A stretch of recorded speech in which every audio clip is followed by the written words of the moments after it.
Let's return to the body and remind ourselves of the nature of this experience that we're having. We're having an embodied experience. We're having an experience where the spirit, which is the life force that perceives, is somehow tethered to a body and experiencing itself from within the body. So when we return to the body, we're returning to ourselves. It means we're no longer projecting our consciousness to some other place or some other thing, but we're returning to the base where this consciousness resides as long as we're on this planet.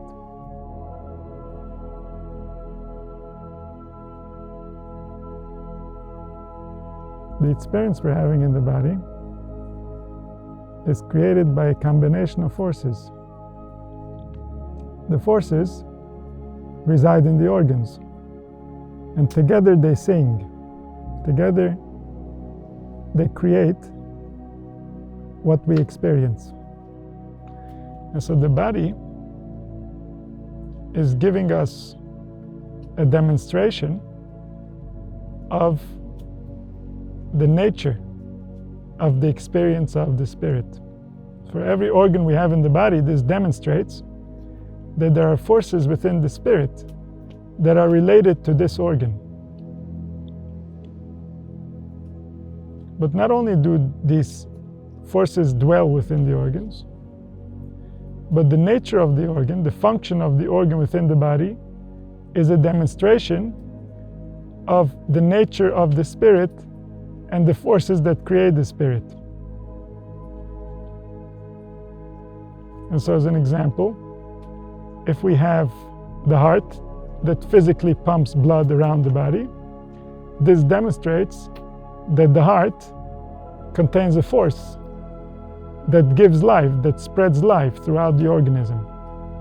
And so we're going to see the physical function, the blood that's spreading around the organs, and from there we're going to be able to extrapolate the spiritual function. What does the heart do for the spirit? The heart spreads life throughout the spirit. That's one of the things it does. It does many things. The heart keeps the body warm. The heart is a source of heat for the body, and in the spirit, the heart is a source of desire and love and warmth. And so we say, if someone is showing us closeness, if someone is giving us warmth, emotional warmth, then we would say that they're giving us from their heart. Their heart is open to us. And so the body is a metaphor, and it tells us about spirit. The spirit is a metaphor because the spirit that dwells within a body is the spirit of the individual. This is a metaphor to the collective, to the greater being that we are all a part of. And so the body has many organs, and within each organ many particles.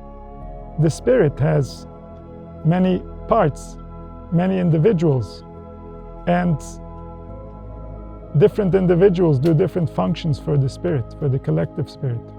Some are more concerned with the practical needs of the collective spirit, some are more concerned with the emotional needs of the collective spirit, some are more concerned with the spiritual needs of the collective spirit. And so all these functions come back to the original metaphor, which is the body.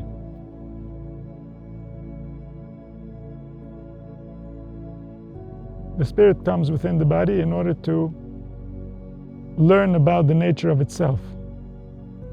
And so it has the body as a map so that it can discover the nature of itself.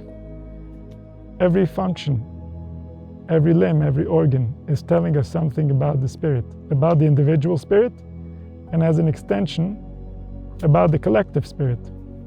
All of them come together to create the body. All of them are represented within the body. All of them, all the parts, are represented in the big body, which is the solar system and the cosmos, and they're represented in the small body, in the individual, in the human form. They're represented in the individual spirit as their spiritual functions, and they're represented in the collective spirit as the functions of creation in order to sustain itself. And so when we return to the body, we're returning to observing these forces. These forces are giving us an experience. Through speech, we're activating different forces. We're bringing to the forefront, we're bringing out from the potential of the human experience, and we're making it manifest.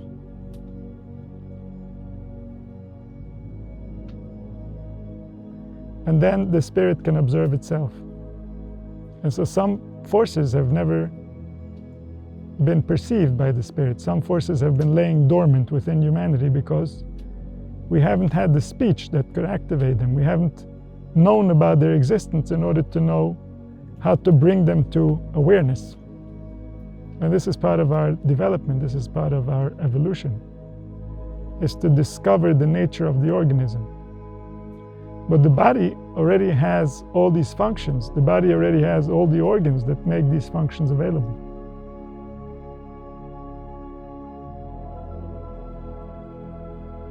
The spirit, in its essence, is one for all. We all have the same spirit, and yet because we have individual bodies, we experience the spirit differently. The individual spirit is the same collective spirit as it is being perceived from within the individual. And so the body allows for individuality. The body allows for us to be experiencing the same spirit differently. The body is like a receiver that calls upon the spirit, each body calling upon the spirit from a different aspect, from a different way. Each body can be developed in order to have a relationship with the spirit that can emphasize different parts of spirit, can bring to awareness different areas of the potential. And this is the nature of spiritual development. If we're trying to develop spiritually, it means we're trying to develop capacity within the body so that we can perceive a more accurate representation of the spirit, a more deep and intimate experience of the spirit.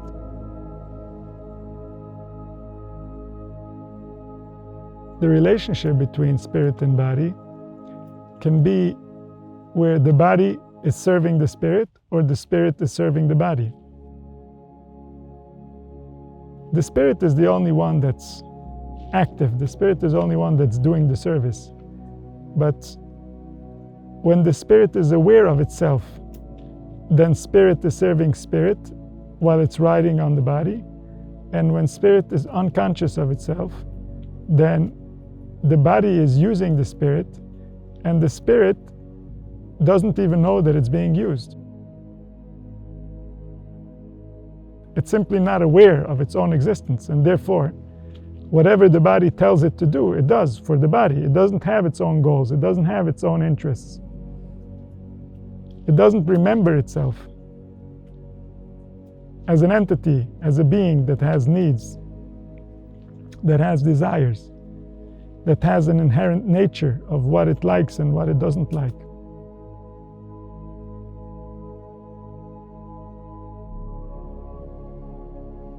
And so spiritual development involves getting to know the nature of the spirit, getting to realize that you are the spirit.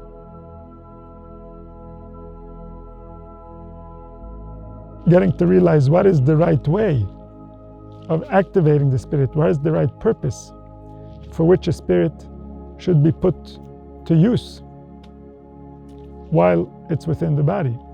When the spirit leaves the body, it knows itself, it knows what it wanted and why it was within the body, and then it knows what happened while it was in the body, how closely related was what happened to the real nature of the spirit.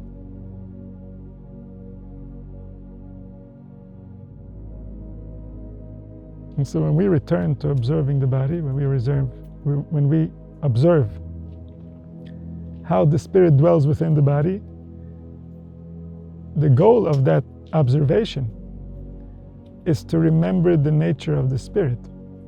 We return to the body because the spirit is usually imagining. The spirit is usually busy with things or places or people, and it's not aware of its own existence. When we return to the body, we observe the organs, we observe the functions, we observe the forces as they interact, and there we can realize the one observing. There's a body. There are parts to the body. They're all acting together in order to express the spirit. And there is something else that's not body. And that's the place from where we are observing. There's someone that's dwelling within the body. That someone cannot be found. That someone cannot be known. That someone sees, but he cannot be seen. That someone is present in every organ, in every limb, and in every cell.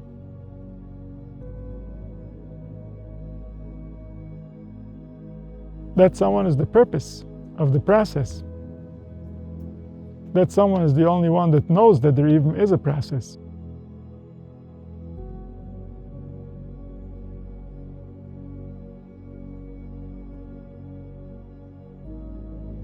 And that someone is the doorway into the spiritual. The realization that from all the organs, all the forces, all the parts, that someone gets projected from within the body in order to develop himself, to get to know himself, to realize his part in creation, to realize his purpose of why did he come into this world, why did he go through the process of embodiment. And so return to the body in order to realize that you're not the body. Return to the forces in order to realize that you're observing the forces. Return to observing yourself so that you can become more of yourself.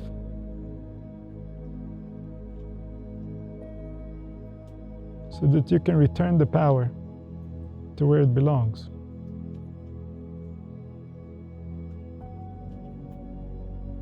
So you can create a dwelling place for the divine.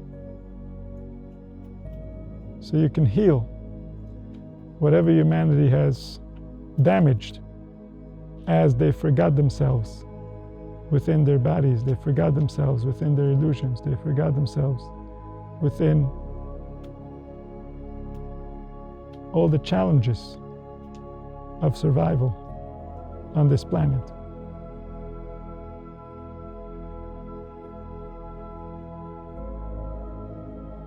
The body is processes. The body works based on a specific type of math, a biological math that it knows and it lives by. Its entire existence is accurate to the cell. Everything gets expressed exactly. The output is exactly based on the input. But the spirit is different. The spirit is driven by attributes. The nature of the spirit is forgiveness. The nature of the spirit is compassion. And so the more we identify as body, the less we have access to compassion and forgiveness. The more we identify as the spirit, the more we are compassion and forgiveness. We can know nothing else. The spirit does not want to hold on to things that are no longer here. The body has no choice. The body gets entangled. The body has a calculation that it needs to follow.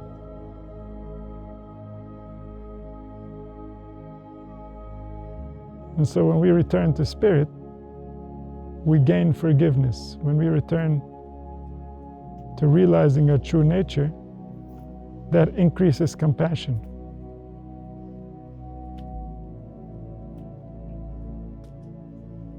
It makes us more available to the here and now, because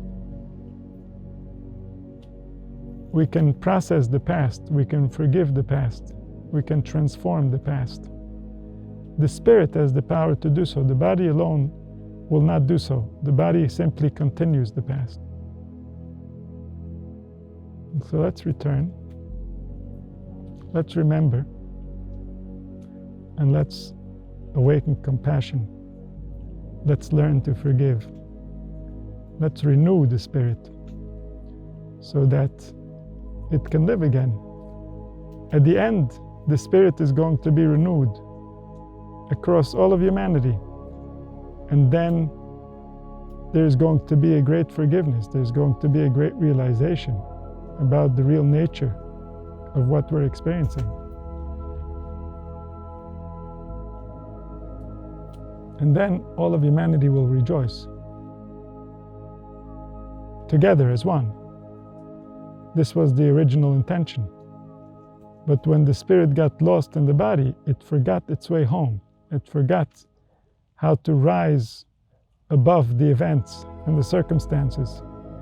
And then, as we got stuck in the events and the circumstances, our energy, our pain, our suffering caused the events and the circumstances to deteriorate even further. So let's return, let's remember. Let's awaken the spirit so that it can unite the body, so that all the forces can work together.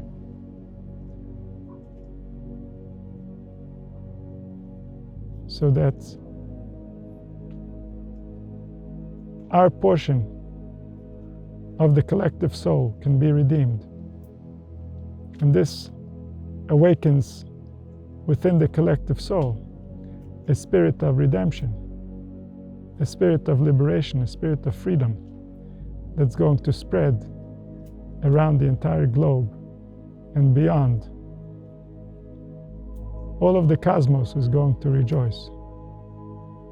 This is what we were designed for. We, as spirit, were designed to remember ourselves as such and to be there in order to heal whatever damage happens to the body. This is our nature, this is our destiny. And so let's return, let's remember.